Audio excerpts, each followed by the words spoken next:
আপনারা আজকে জানেন ঢাকায় একটা উলামা মাশায়েখ কনভেনশন হয়েছে।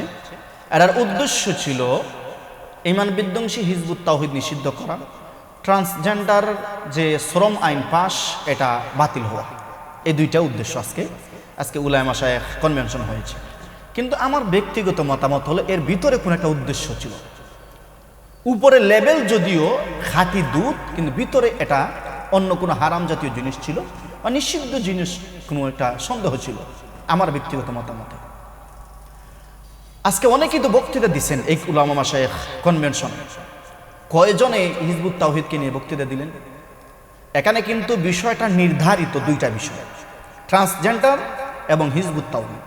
কয়জনে দিলেন? হিজবুত তাওহীদ নিষিদ্ধের দাবিতে বক্তৃতা দিতে হবে এবং ট্রান্সজেন্ডারের শ্রম আইন এটা বাতিলের দাবিতে বক্তৃতা দিতে হবে। এজন্য আজকে উলামা মাশায়েখ কনভেনশন এটা আয়োজন করা হয়েছে। কিন্তু এর আয়োজনে কাকে মাইনাস করা হয়েছে?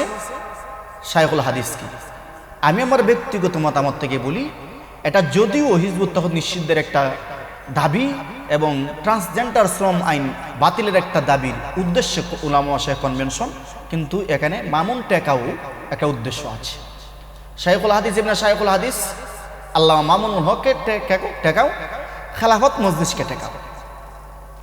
এখন আপনি বলবেন কি উদ্দেশ্য আপনি বুঝলেন? এখানে আমি যেটা বুঝাইতে চাইতেছি, এখানে অনেকে তো বক্তৃতা দিলেন, বিষয় যেহেতু নির্ধারিত, ভাই হিজবুত তাওহীদের বিষয়ে আপনি বক্তৃতা দেন, ট্রান্সজেন্ডারের বিষয়ে আপনি বক্তৃতা দেন, কিন্তু মামুন সাহেবের বিষয়ে এখানে বক্তৃতা দিতে হবে কেন? মামুন টেকাও নিয়ে বক্তৃতা দিতে হবে কেন? খেলাফত মজলিস টেকাও এটা নিয়ে বক্তৃতা দিতে হবে কেন? আমি শুরুতে বলছি আমি নিরপেক্ষ, আমি কোনো দল করি না, আমি নিরপেক্ষ। আমি কিভাবে বুঝলাম মামুনের বিষয় এখানে উঠলো? ইয়াহিয়া মাহমুদ সাহেব কাসেমি 17 বছর কোন ভাষায় কথা বলছেন এটা আমরা জানি। শাহবাগের ভাষায় কথা বলছেন, স্বৈরাচারের ভাষায় কথা বলছেন।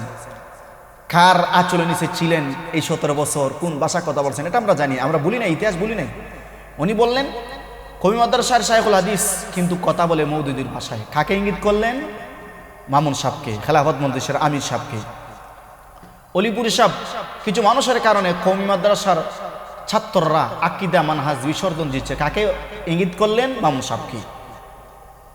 মধুপুরি সাহেব এই জামাতে ইসলাম যে বলেন ইসলামের কোনো কাজ তো তারা করে নাই, তাদের সহযোগী হওয়া যাবে না, হালকা ইঙ্গিত আছে।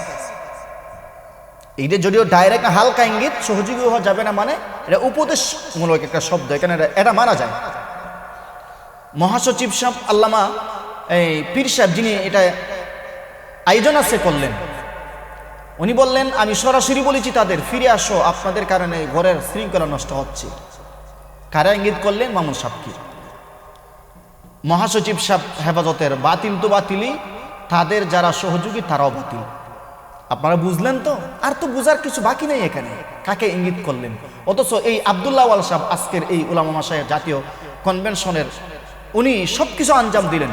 উনি যখন হেফাজত থেকে পদত্যাগ করছিলেন তখন সবার আগে কে দাঁড়িয়েছিল ওনার পাশে? খেলাফত মজলিসের আমির আল্লামা মামুন সাহেব। আমার কথা হইল, আপনারা বিষয় নির্ধারণ করে আজকে আয়োজন করছেন, কিন্তু যেই ভাষায় আপনারা বক্তৃতা দিয়েছেন, আপনারা আমাদের মাথার তাজ, মুরব্বী। আল্লাহর কসম, আল্লাহর কসম, আল্লাহর কসম, ওনারা আমাদের মাথার তাজ, ওনারা আমাদের মুরব্বী। ওনাদেরকে আমি অসম্মান করে কোনো কথা বলতে চাই না, কিন্তু আজকে ওনাদের ভাষা অনেকদিন ধরে দেখে আসতেছি। আপনারা আমাদেরকে শিক্ষা দেন গীবত, আপনারা আপনাদের শিক্ষা দেন শেখায়ত করা যাবে না, গীবত করা যাবে না, তুহমত দেওয়া যাবে না, অপবাদ দেওয়া যাবে না, বুহতান এটা আপনারা বুঝেন, গীবত এবং বুহতান এটা আপনারা সবাই বুঝেন, এগুলো করা যাবে না। ডাইরেক্ট হারাম, ডাইরেক্ট হারাম, ডাইরেক্ট হারাম। কিন্তু সবক আপনারা আমাদেরকে দেন, আবার আপনারা এগুলা করেন, কার কাছে আমরা শিখব? আপনারা যেই ভাষায় তথাকথিত আল্লামা, তথাকথিত শায়খুল হাদিস এরকম ভাষায় আপনারা কথা বলবেন, আবার সবক দিবেন ফিরে আসো, বুঝানোর সবক, এই ভাষায় তো তীর নিক্ষেপ করা হয়। এটা এই ভাষা মধু আসে না, এই ভাষায় মধু নাই, এই ভাষাতে মধু নাই। নবীজিকে এরকম হিংস্র ভাষায় হিংসাত্মক মনোভাব নিয়ে কাউকে, একটা বিধর্মীকে কি নবীজি দাওয়াত দিয়েছিলেন? বিধর্মীকে তো নবীজি এরকম হিংসাত্মক ভাষায়, আক্রমণাত্মক ভাষায় নবীজি বিধর্মীকে দাওয়াত দেন নাই। আপনারা ওনাকে ফিরিয়ে আনবেন। আপনারা ওনার কাছে যান না কেন? মধুর ভাষায় বলেন, কিন্তু আপনারা যে ভাষায় আপনারা বলেন, আজকে তো ইয়াহিয়া মাহমুদ সাহেব বলেই ফেললেন, মামুন সাহেব উনি হলেন আবর্জনা, আবর্জনা তৈরি করছে। এর দ্বারা কি বুঝাইলেন? আপনি কোন গাছের কোন জায়গার আবর্জনা এটা তো আমরা বুঝি, আমরা তো সব কিছু বুঝি। আপনারা আজকে মাইক পাইছেন আর বইলা দিছেন, কিন্তু আপনারা কোন গাছের ছায়া ছিলেন এটা তো আপনারা বুঝি। আমার আলোচনা আজকে এতটুকুই। আমি আবারও বলতেছি, যদিও এটা আজকে হিজবুত তাওহীদ নিষিদ্ধের এই দাবি নিয়ে, ট্রান্সজেন্ডার শ্রম আইনের বাতিলের দাবি নিয়ে জাতীয় উলামা শাইখ কনভেনশন ছিল, কিন্তু এটার উদ্দেশ্য ছিল মামুন টেকাও, মামুন টেকাও, মামুন টেকাও। এটার উদ্দেশ্যই ছিল মামুন টেকাও, আর কোন উদ্দেশ্যটা ছিল না। এটাই আমার কথা। এখন আপনারা কে কোন ভাষায় নেবেন এটা আমি জানি না, কিন্তু আজকের বক্তাদের ভাষ্য, আজকের বক্তাদের এই যে জোরালো বক্তৃতা দ্বারা বোঝা যায় যে এটাই উদ্দেশ্য ছিল আব্দুল আওয়াল সাহেবের, যে মামুন টেকাও, মামুনকে কর্মী থেকে মাইনাস করো। কিন্তু আল্লাহর কসম মামুনকে মাইনাস করা যাবে না। আমরা দেখলাম না আজকে কয়জন মানুষ হইল আপনাদের ডাকে, কয়জন মানুষ হয়েছে? ছাত্র, ক্যামেরাম্যান ছাড়া আর কয়জন? 200-300 এর উপর হবে না। কিন্তু মামুন যদি আজকে আসতো, মামুন সাহেব যদি আজকে আসতো, ইবনে শাইখুল্লাহ যদি আজকে কয়েক হাজার মানুষ হইত, এখানে জায়গা দিতে পারতেন না তো আপনারা? এখনো সময় আছে, আপনারাই বুঝেন।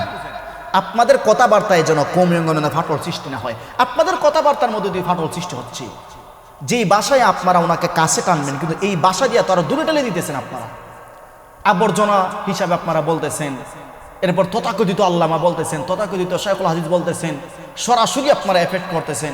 এই ভাষাগুলা দিয়ে তো ভাই কাছে আনতেছেন না, আপনারা মামুনকে মাইনাস করার চেষ্টা করতেছেন, মামুনকে কমি থেকে বিচ্ছিন্ন করার চেষ্টা করতেছেন, কিন্তু পারবেন না তো।